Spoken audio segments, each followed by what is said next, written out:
সামাজিক যোগাযোগ মাধ্যমে কৃত্রিম বুদ্ধিমত্তা এআই দিয়ে তৈরি কন্টেন্ট প্রচার রোধে নেই নির্বাচন কমিশনের কার্যকর পদক্ষেপ, যা তৈরি করতে পারে অস্থিরতা। এসব পর্যবেক্ষণ উঠে আসে মঙ্গলবার সেন্টার ফর গভর্নেন্স সিজিএস এর সেমিনারে।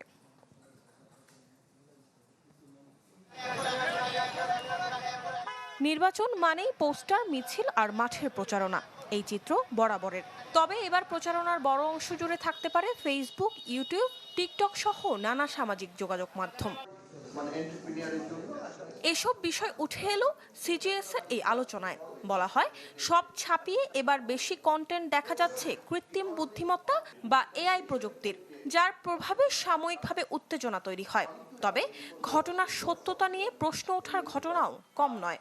নিরাপত্তা নিয়ে দেশের এবং সামগ্রিকভাবে সাধারণ নাগরিকের নিরাপত্তা নিয়ে আমার মধ্যে এক ধরনের শঙ্কা আছে এবং অস্বস্তি আছে। 67% হচ্ছে যে ইন্টারনেট ইউজার বা সোশ্যাল অ্যাপ ইউজাররা ওনারা নিজেদের ডিজিটাল লিটারেসি নেয়। তো সাইবার স্ক্যাম বা সাইবার এখানে হচ্ছে ফ্রডে এখানে মানুষের পড়ে যাওয়ার প্রবণতা আছে।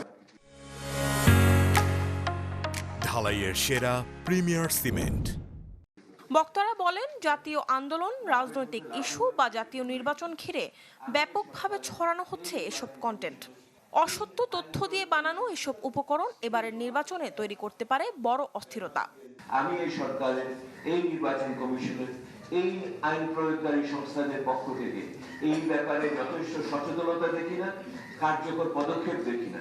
সরকারের পক্ষ থেকে সর্বোচ্চ পর্যায় থেকে যে ছোটখাটো পদক্ষেপগুলো নেওয়া হয়েছে সেগুলোকেও সুফল ফলপ্রসূ করার ক্ষেত্রেও তাদের দিক থেকে আমি কোনো উদ্যোগ আমি এখন পর্যন্ত দেখছি না।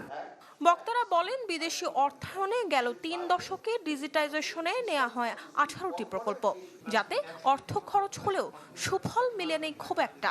অথচ ডিজিটাল শিক্ষা ব্যবস্থা থেকে দক্ষ জনশক্তি তৈরি রয়েছে বিপুল সম্ভাবনা।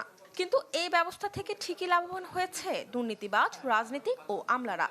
আমাদের সকলেরই এই ডিজিটাল প্ল্যাটফর্ম ইউজ করার ব্যাপারে যার যার ভাবে দায়িত্বশীল হতে হবে। সেই দায়িত্বশীল যদি হই, তাহলে ওই আমি এআই বা আরো যে নতুন নতুন যে বিষয় আসছে সেগুলোর সাথে প্রতিযোগিতায় আমি দায়িত্বশীল।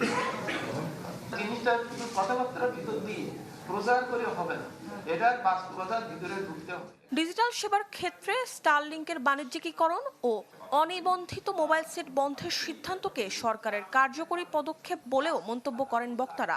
আমি দেখতাম রাস্তায় রাস্তায় আপনার ওই মরিয়ম আজিজ মৌরিন, চ্যানেল 24, ঢাকা।